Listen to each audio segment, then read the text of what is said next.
Hey everyone, and welcome back to Technology Now, a weekly show from Hewlett Packard Enterprise where we take what's happening in the world and explore how it's changing the way organizations are using technology.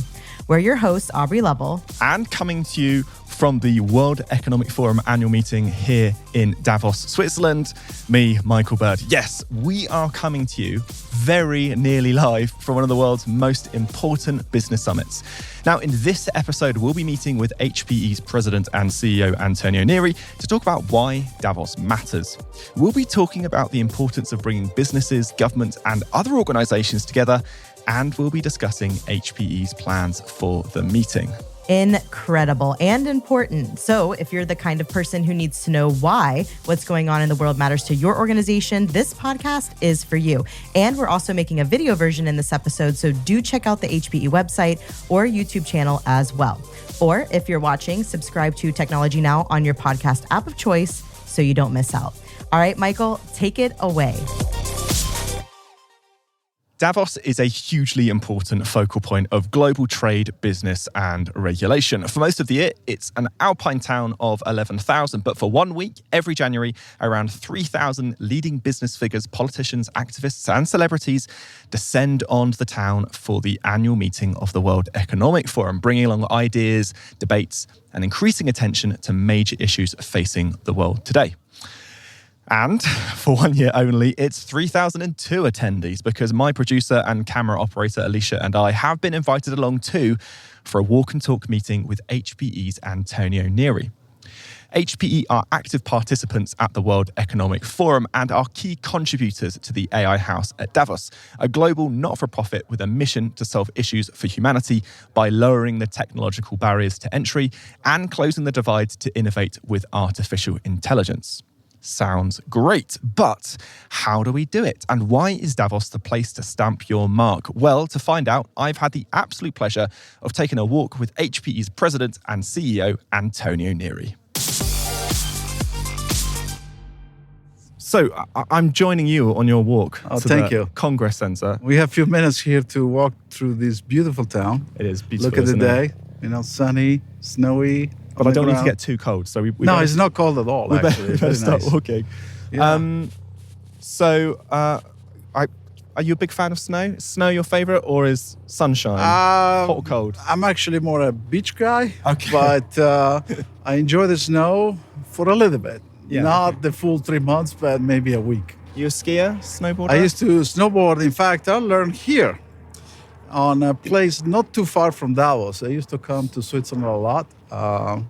And it's a place called Squall Terrasp, which is actually an hour and a half that way on the Engadine train, which is that romantic train. Yeah. And it's the last stop of that train. Wow. Yeah, so I'm familiar. Do you find any time to ski when you're here? No, not at all. I just actually arrived this morning from Houston, and you had to take a shower and already... Straight on, yeah. So, we're here to talk about the World Economic Forum annual meeting here in beautiful Davos. Yeah. Can you just explain what is the World Economic Forum annual meeting?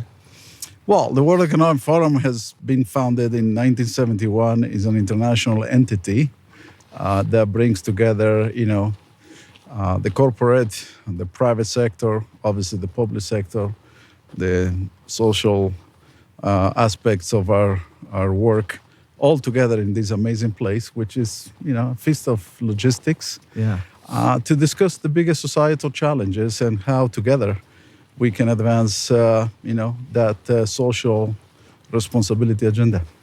So Davos is a week. It's almost, I would say it's more like 3 to 4 days. Yeah. Very intense. And what are you most excited to hear about, see about, learn about while you're here? Well, believe it or not, this place brings together the top 2,000 figures. But at the same time, you have the ability to, engage the most prominent figures and make some interesting, tough decisions. Yeah. I would say in the last few years has been all about climate change, how we protect the planet. At the same time, how technology helps with that. The Industrial Revolution 4.0, but obvious to think that this week will be all about AI, robotics and manufacturing. And climate change will continue to be obviously a big topic. So you just mentioned AI. Here in Davos, I believe HPE have presence at the AI House. Yes. Can you explain what the AI House is and why HPE have partnered with them? Yeah, I had the opportunity this morning to visit the AI House and provide a few remarks. We're proud to support that initiative. It is an ecosystem of partners, including entities like G42 and others, that really focus on the use of AI in a social, ethical, responsible, and sustainable way. So we participate because we think, AI has the potential to change everything, but at the same time needs to be accessible to all. Yeah. It needs to be deployed with responsibility and ethics, and at the same time, understanding how this technology transform everything. This, uses too much energy, so that's not good for the planet. So we need to think about the implications from a sustainable point of view. Yeah. So, what exactly is it that we HP are talking about at the AI House? Well, think about the number of countries that come and participate to this event. We want to engage with them in the context of supercomputing and AI. HPE obviously is the market leader in supercomputing. We are deploying some of the largest AI systems on the planet. Yeah. We just unveiled the El Capitan, which is the largest supercomputer ever built. And the government wants to talk to us. They want to talk to us because they want to understand how to deploy supercomputing power for their own national requirements. So for me, it's an opportunity to really bring an understanding, but at the same time, sell our portfolio of solutions and technologies. So as I said before, we're walking to the big Congress Center here in Davos. Yeah. Clearly, there's lots going on. What is it that you specifically are doing here in Davos? Are you meeting lots of customers? Well, I mean, all sorts of people, mostly commercial customers, but also public officials from many different countries, where we already engage in many of their initiatives. Customers are mostly CEOs and chief technology officers or chief digital officers. For me, it's all about advancing that conversation, the partnership, and what we do for them. And at the government level, making sure that from a policy perspective, we provide input on what they are doing. And at the same time, like I said earlier, make sure our brand is well understood for what we can do for their government. Yeah. And there is a number of governments that are very deeply engaged with us as we speak. And has that changed over the last few years in terms of the sorts of conversations that you're having? I think so. And I think that changed because when we split HP, we created obviously Hewlett Packard Enterprise, and that gave us an opportunity to be much more focused than we were before, with a large portfolio, and we were mostly recognized as a PC and printer company. Obviously, HP is focused on infrastructure, cloud, security, AI, and the like. And so I think since 2015, we have done a good job with our presence, with our brand in the promenade, and then with our engagements through the WEF in many of their initiatives to elevate that brand and that recognition of what we are and what we can do. You sort of alluded to this. In fact, I think you actually mentioned it in detail. But other than customers, who are the sorts of people that you are meeting with? No, generally, you can be as productive as you want or less productive, because obviously there are other figures that come here. Yeah, kings and queens and potentially stars, in the movie industry and whatnot. Yeah. So I honestly, I don't spend time on that. Not tempted? No, not at all. Not at all. You may find them in dinners or lunches. Yeah. But my job is to focus on the job at hand, which is, contribute through the work at the forum like we have done. And again, I'm really proud of what we have done in the last 5 years. I've been very active in the ICB, very active in equality and sustainability, the future of computing. Yeah. And so for me, that's my focus. What do you think will be the key themes at Davos? I suppose that's different to maybe the sorts of things we're going to be speaking about. Well, I mean, the agendas tend to be very, very tight. Remember when you are in these meetings, there is finite amount of time. So they tend to be extremely structured and extremely to the point. There is not a lot of time for debate or dialogue. There is a lot of discussion around, hey, what are going to be the biggest initiatives?